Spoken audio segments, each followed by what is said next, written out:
પ્રકરણ 18 માંડી અમારી વાત સંકલિત. માંડી અમારી વાત ગ્રંથમાં રામાયણ અને મહાભારતના બે જાણીતા પાત્રો માંડવી અને વિકર્ણના સંવાદને એક એક કરીને રજૂ કરવામાં આવ્યા છે. તેમના યુગની ઘટનાઓનો સામનો કરતી વખતે આ પાત્રોએ કેવી રીતે ધીરજ, વિચારશીલતા અને ભક્તિ સાથે વર્તન કર્યું તેનું સુંદર રીતે ચિત્રણ કરવામાં આવ્યું છે. આ ગ્રંથમાં દરેક યુગમાં પાત્રો પોતાની ફરજો અને સંજોગોનો કેવી રીતે સામનો કરે છે તેનું સુંદર વર્ણન કરવામાં આવ્યું છે. માંડવી એક સ્ત્રી તરીકે પોતાની લાગણીઓ અને આત્મસન્માન જાળવી રાખે છે, જ્યારે વિકર્ણ દુર્યોધનનો ભાઈ હોવા છતાં અજાણ્યા ન્યાય માટે ઊભો રહે છે. આ ગ્રંથ આપણને સમજદારીપૂર્વક, ધીરજપૂર્વક અને ધાર્મિક મૂલ્યો સાથે જીવન જીવવાનો માર્ગ બતાવે છે. માંડવી. હું શું સાંભળું છું? ખરેખર ભરતનો અવાજ? એમના મુખમાં મારું માંડવીનું નામ. 14 વર્ષના અંતરાલ પછી મારા કાનમાં મધ રેડાયું. હું માંડવી, હા, બરાબર ઓળખી. રઘુવંશના યશસ્વી રાજા દશરથની પુત્રવધુ. જનક રાજાની આજ્ઞાથી અમારા 4 પિતરાઈ બહેનોના લગ્ન એક જ પરિવારમાં કરવામાં આવ્યા. મારા લગ્ન ભરતજી જેવા ધીર, વીર અને તેજસ્વી વ્યક્તિ સાથે થયા. એનાથી હું ખૂબ જ ખુશ છું. અમારા લગ્નના થોડાક દિવસોમાં જ મારા પતિ એમના મામાને ત્યાં કૈકેયી દેશમાં ગયા હતા. પણ મને અયોધ્યાના મહેલમાં કોઈએ એકલવાયાપણું જણાવવા દીધું ન હતું. આમ તો ભરતજી માતા કૈકેયીના પુત્ર હતા, પણ અમે એટલા નસીબવંતા કે ત્રણેય માતાઓના ઉષ્માસભર પ્રેમથી તરબોળ રહેતા હતા.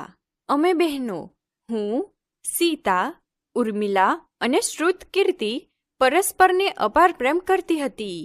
ને કાળની નજર એક દિવસ અમારી અયોધ્યા ઉપર પડી. અમે તો ખુશ હતા કે બીજા દિવસે શ્રીરામ રાજગાદી સંભાળશે, પરંતુ વિધિને કાંઈ બીજું મંજૂર હતું. કોઈ નબળી ક્ષણોએ માતા કૈકેયીએ રાજા દશરથ પાસે વિચિત્ર માંગણી કરી. રામને 14 વર્ષ વનવાસ અને ભરતની ગાદી. આ આસીની ધાર જેવા શબ્દ પિતા દશરથ માટે પ્રાણઘાતક બની ગયા. શ્રીરામ, સીતા અને લક્ષ્મણ ભૈયા વનમાં ચાલ્યા ગયા. અયોધ્યા શોકમય બની ગઈ. અયોધ્યાનું તેજ ચાલ્યું ગયું. બધું જ સુમસામ બની ગયું. મારા પિતૃ અને સ્વસુર એમ બંને કુળની પરંપરા મુજબ મારાથી માતા કૈકેયીને કંઈ કહી ન શકાય. વડીલોના આદરની રેખા મને કંઈ પણ નિર્ણય કરવા દે તેમ ન હતી. કુળગુરુ વશિષ્ઠ અને પિતા તુલ્ય મંત્રીવર્ય સુમંતે ભરત અને શત્રુઘ્નને તેડવા માણસો રવાના કર્યા હતા, અને મારી પાસે ભરતજી આવે તેની પ્રતીક્ષા કરવા સિવાય કોઈ માર્ગ ન હતો. મને શ્રદ્ધા હતી કે ભરતજી કદી રાજગાદી નહીં સ્વીકારે. ઊભા થયેલા સંજોગોમાં તેઓ સ્વસ્થ મનથી વિચારી શકે એ સંભવ જ ન હતું. આખરે એમને પ્રસંગની જાણ થઈ ત્યારે તેમની સમગ્ર ચેતનાને હણી લેતા આક્રંદથી રાજમહેલ ધ્રુજી ગયો. તેમણે માતા કૈકેયી સામે અપ્રિય વચન માંગવા માટે વિષાદ વ્યક્ત કર્યો હતો. ભરતજી માતા કૈકેયીને તો બચપણથી જ જાણતા હતા. તેઓ આવી માંગણી કરે એ આખી અયોધ્યામાં કોઈ માનવા તૈયાર ન થાય. એમની ચઢવણી ભલે મંથરા માસીએ કરી હોય, પણ ભરતની શંકાની સોય મારા તરફ પણ ફરી.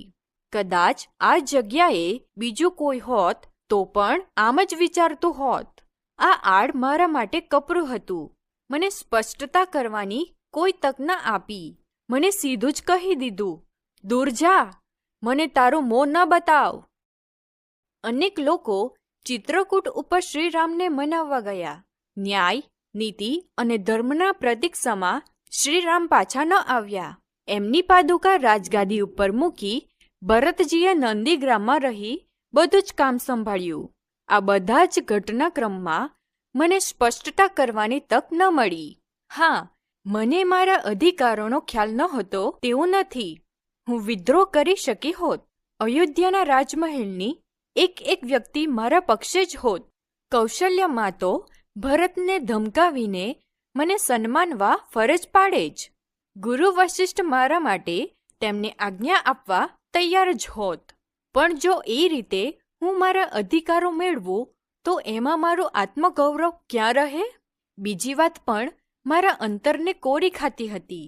જે યુગમાં મારો જન્મ થયો તે તમે જાણો છો. દરેક યુગમાં જન્મેલાનો એક યુગ ધર્મ હોય છે અને મારે પણ એ ધર્મ નિભાવવો હતો. શ્રી રામનો જન્મ જ લોકોને આસુરી વૃત્તિથી બચાવવા થયો હતો. આ બધું અમને વનવાસીની ઘટના પછી જાણવા મળ્યું. અહીં રામ પોતાનું કામ કરી શકે એ માટે ભરતજીએ રાત દિવસ અયોધ્યાનું ધ્યાન રાખવાનું હતું. આ સંજોગોમાં તેમની સામે વિદ્રોહ કરી તેમના મનને વિચલિત કરવું એ ઠીક ન હતું. હું દરેક બાજુથી વિચાર કરતી હતી. મારા અધિકાર કે મને થતા અન્યાય કરતા રાષ્ટ્રધર્મ મહત્વનો હતો. વધારે તો મારો પ્રશ્ન મારા અને સમગ્ર સ્ત્રી જાતિના ગૌરવનો હતો. મેં સંકલ્પ કર્યો, જ્યાં સુધી તેઓ મને સામેથી ન બોલાવે ત્યાં સુધી હું સામેથી કંઈ પણ નહીં કહું. આ સમય કેવી રીતે પસાર કર્યો એ તમને ખબર છે? લો, હું જ કહી દઉં. હું પ્રાતઃકાળે ઉઠી ભરતજી જાગે એ પહેલાં એમના સ્નાન, સંધ્યા અને સવારની જરૂરિયાતો ગોઠવી દેતી હતી. તેઓ બહાર જાય ત્યારે તેમની પર્ણકુટીની સફાઈ મારી જાતે કરતી હતી. એમના માટે ભોજન પણ મારી જાતે તૈયાર કરતી હતી. પણ આ દરમિયાન ક્યારેય એમની નજર સામેથી પસાર ન થઈ. મેં પણ નંદીગ્રામમાં જ રહેવાનું રાખ્યું હતું. આ બધાની અસર મેં મારા મન ઉપર ન થવા દીધી. હા, આ તપને કારણે અને કદાચ પતિની ઉપેક્ષાના કારણે મારું શરીર સૂકાતું રહ્યું. એમની ઉપેક્ષા, આટલા વર્ષ મને યાદ ન કરવી, એ બધું જ મને કોરી ખાતું. સામે પક્ષે ભરત જ મને બોલાવે એવી મારી હઠ અને નિર્ણય મને આ સહન કરવાની શક્તિ આપતા. આખરે 14 વર્ષનો સમય પૂરો થયો. શ્રીરામ વનવાસ પૂર્ણ કરી અયોધ્યામાં આવ્યા. આખી અયોધ્યા હિલોળે પડી હતી. શ્રીરામને મળવા સૌ ઉત્સુક હતા. શ્રીરામ પોતાની માતાઓ અને ગુરુજનોને સામેથી મળવા ગયા અને લક્ષ્મણ ભૈયા, ભરતજી અને શત્રુઘ્ન ભૈયા તો તેમની સામે જ હતા. ઉર્મિલા અને શ્રુતકીર્તિ મળવા ગયા તો મને પણ કહેવડાવ્યું, પણ ભરતજીની હાજરીમાં હું જાઉં તો મારી પ્રતિજ્ઞા તૂટે. રામ અને સીતાના દર્શનની તીવ્ર ઝંખના હોવા છતાં મારું આત્મગૌરવ મને રોકતું રહ્યું. જ્યાં સુધી તેઓ સામેથી ન કહે ત્યાં સુધી તેમની સામે ન જવું એટલે ન જ જવું. અને એ તો રામના પડછાયાની જેમ ત્યાં હોય જ. મારું રામને મળવા ન જવું ભલે બીજા કોઈની નજરમાં ન આવ્યું, પણ રામની નજરમાં તો આવે જ ને. પછી તો એમણે જ ભરતને પૂછ્યું, ભરત, બધા મને મળવા આવ્યા, પણ માંડવી કેમ નથી આવી? ક્યાં છે? ભરતજી રામને કઈ રીતે કહે કે 14 વર્ષથી એમણે મને જોઈ જ નથી. રામની આજ્ઞાથી ભરતે જાતે મને બોલાવવા આવવું પડ્યું. હું નંદીગ્રામની સફાઈ કરતી હતી ત્યાં ભરતજીના મુખથી મારું નામ સાંભળ્યું. માંડવી આ ક્ષણ જાણે મારા વિજયની હતી. એમણે જ શ્રીરામની પાસે આવવા કહ્યું. અમે શ્રીરામની સમક્ષ ગયા. લાંબા સમયે રામના દર્શન થયા. મેં એમના ચરણ સ્પર્શ કર્યા. રામે મારી સામે જોયું. હું એમની આંખોમાં કરુણા જોઈ શકી. એમણે પૂછ્યું, માંડવીની આ સ્થિતિ? પાદુકા રાજ્યમાં આમ ચાલતું હતું?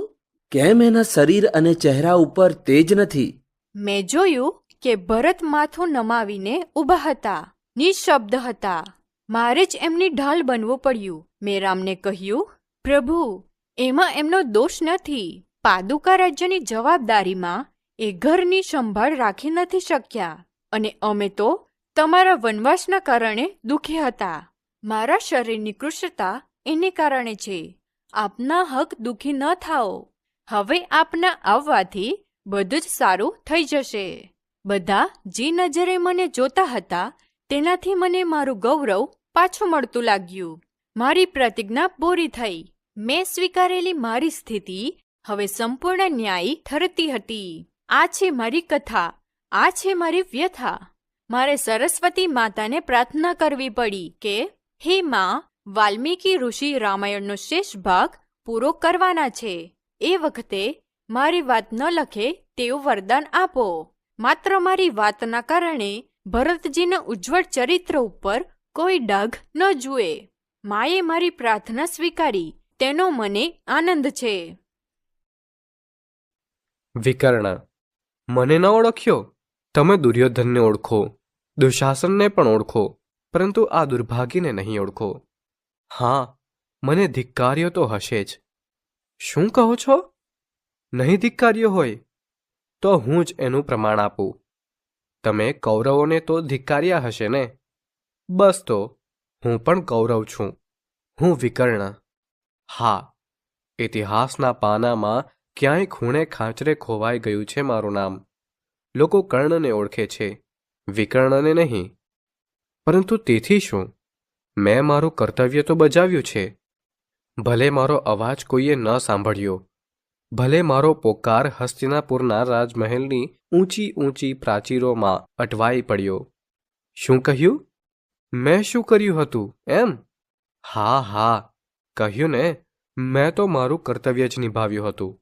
માત્ર કર્તવ્ય. આ તમે પૂછો છો ત્યારે મારી આંખ સામે હસ્તિનાપુરની રાજસભા દેખાઈ રહી છે. દુર્યોધન અને યુધિષ્ઠિર ધૂત રમી રહ્યા છે.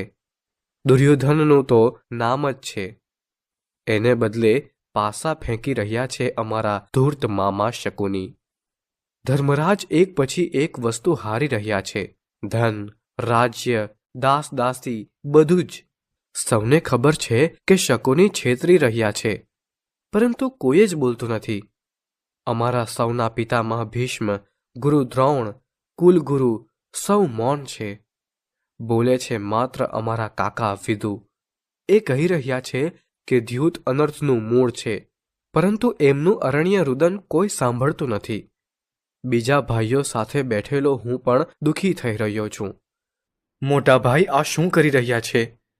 ધર્મ અને નીતિ થકી મેળવેલા રાજ્યને પડાવી લેવા માટે દ્યુતનો આશ્રય લેવો એ શું ક્ષત્રિયોને શોભે છે? મેં મારી પાસે બેસેલા મારા એક ભાઈને કહ્યું કે આ બરાબર નથી થતું, તો એ મોં બગાડીને કહે છે કે તું બેસી રહે. તને આમાં ખબર ના પડે. અરે, આ શું? યુધિષ્ઠિરે એક પછી એક ભાઈઓને પણ દાવમાં મૂક્યા. એટલું જ નહીં, એમને હારતા પણ ગયા. નકુલ, સહદેવ, અર્જુન અને ભીમ પણ. એક તરફ સન્નાટો છે તો બીજી તરફ દુર્યોધન, દુશાસન, કર્ણ, શકુની અને બીજા મારા ભાઈઓ વિકૃત રીતે હસી રહ્યા છે. હું આસન પરથી ઊભો થઈ જાઉં છું, કંઈક બોલવા જાઉં છું, પણ ગળામાંથી અવાજ નીકળતો નથી. કોઈ મારો ખભો પકડીને બેસાડી દે છે. હદ થઈ. મામા શકુનીએ ધર્મરાજને પણ દુર્યોધનના દાસ ગણાવ્યા. મારા ભાઈઓની ચિચિયારી મારા હૃદયને વિંધતી હતી. નીતિજ્ઞ વિદુર પિતાજીને આ અટકાવવા વિનંતી કરતા હતા, પણ દુર્યોધને તો એમનુંય અપમાન કર્યું. મારાથી હવે બેસી ન શકાયું. ઊભો થઈને જરા આગળની તરફ ગયો. હું હજુ ત્યાં ઊભો રહું એટલામાં તો યુધિષ્ઠિરે દ્રૌપદી દેવીને પણ દાવમાં મૂક્યા. અરે રે, ઉફ! આ તો ધર્મરાજ છે કે અધર્મરાજ? અરે, કોઈ પોતાની પત્નીને પણ જુગારમાં મૂકી શકે શું?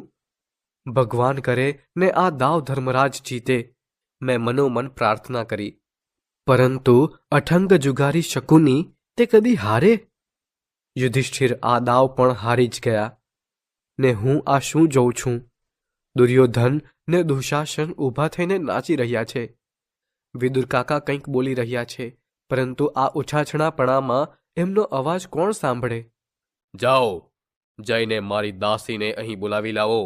આવી અશોભનીય ભાષામાં દુર્યોધને આદેશ કર્યો. આવું ન કહો યુવરાજ, એમ બોલવાનો મેં પ્રયાસ કર્યો.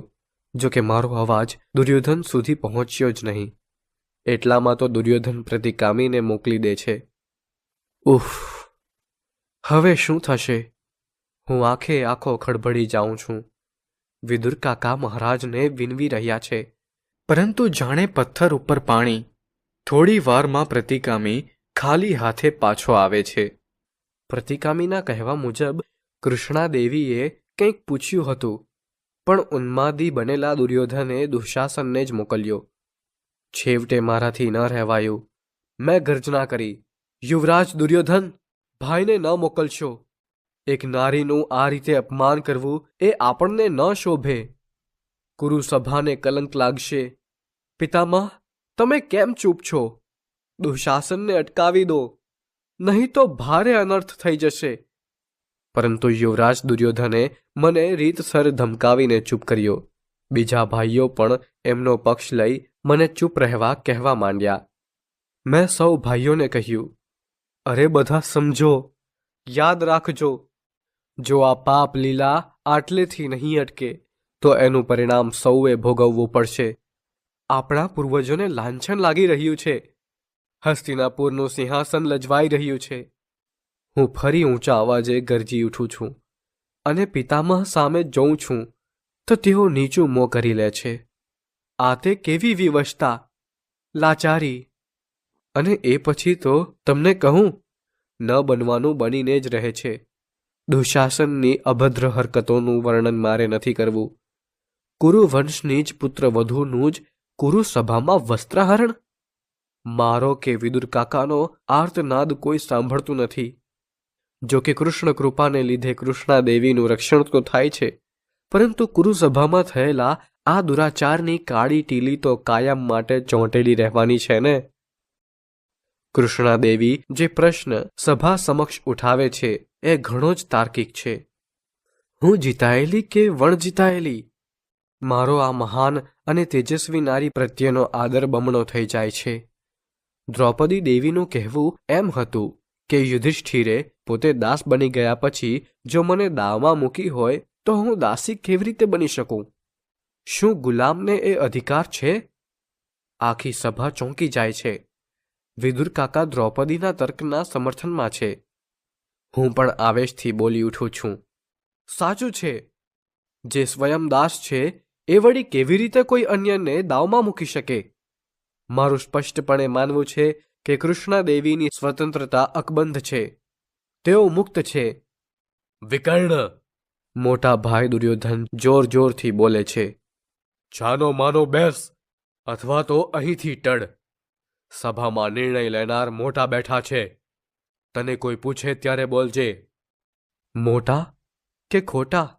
મોટા ભાઈ, તમને મારા વેણ આકરા ભલે લાગે છે, પણ હજુ કહું છું, માની જાઓ, નહીં તો.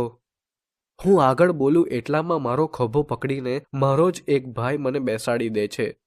જો કે પિતામહ ભીષ્મ જેવા ભીષ્મ પણ ગોળ ગોળ ઉત્તર આપે છે અને કહે છે કે એક રીતે તો કૃષ્ણા જીતાયેલી ગણાય તો બીજી રીતે વણ જીતાયેલી.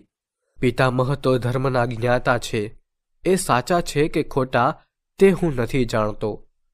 હું તો બસ એટલું જાણું છું કે કોઈ પણ નારીનું અપમાન મૂંગો થઈને જોઈ રહે એ સાચો ક્ષત્રિય નથી. મારા પિતા મહારાજ ધૃતરાષ્ટ્ર હવે ડરી ગયા છે. પહેલાં તો પુત્રની જીત એમને સારી લાગતી હતી, પણ હવે પાંડવોએ લીધેલી પ્રતિજ્ઞાઓ તેમને કંપાવી રહી છે. હા, કૃષ્ણાદેવીના કેશ દુઃશાસન ખેંચતા હતા ત્યારે ભીમસેન, અર્જુન અને સહદેવે ભીષણ પ્રતિજ્ઞાઓ લીધી હતી. એટલે જ હવે મહારાજ કૃષ્ણાદેવીને દાસત્વમાંથી મુક્ત કરે છે અને યુધિષ્ઠિરની બધી જ સંપત્તિ પાછી સોંપે છે અને કહે કે 2 વરદાન માંગી લે. મને એમ હતું કે આટલે બધું પૂરું થશે, પરંતુ મામા શકુનીએ ફરી દ્યુતનું આયોજન કરી કપટથી પાંડવોને વનવાસમાં મોકલ્યા. પછીની ઘટનાઓ તમે જાણો જ છો, પણ કહું, ભલે મારો અવાજ કોઈએ ન સાંભળ્યો હોય એવું લાગે, ભલે કોઈએ મારું ન માન્યું હોય એવું લાગે, પરંતુ મને લાગે છે કે મારું કર્તવ્ય મેં નિષ્ઠાપૂર્વક બજાવ્યું છે. અધર્મ અને અન્યાય કરનારા તો અપરાધી છે જ, પરંતુ છડે ચોક અન્યાય થતો હોય ને મુખશ્રોતા બની રહેનારા પણ અપરાધી છે, એમ માનું છું. તમે શું માનો છો? માંડવી અને વિકર્ણ બંને પાત્રોનો અવાજ ઇતિહાસમાં પછાડાયો છે, પણ તેમની ભૂમિકા ખૂબ જ મહત્વપૂર્ણ છે. માંડવી એ પતિભક્તિ, આત્મગૌરવ અને રાષ્ટ્રીય ધર્મ વચ્ચે સંતુલન સાધ્યું. જ્યારે વિકર્ણે અંધ સમર્થન કરતા સત્યનો પક્ષ લીધો.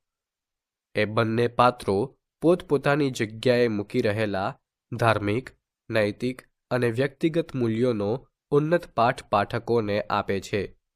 તેઓ આપણને યાદ અપાવે છે કે નમ્રતા અને ન્યાયના માર્ગ પર ચાલવાથી જ સાચો યોદ્ધા બને છે.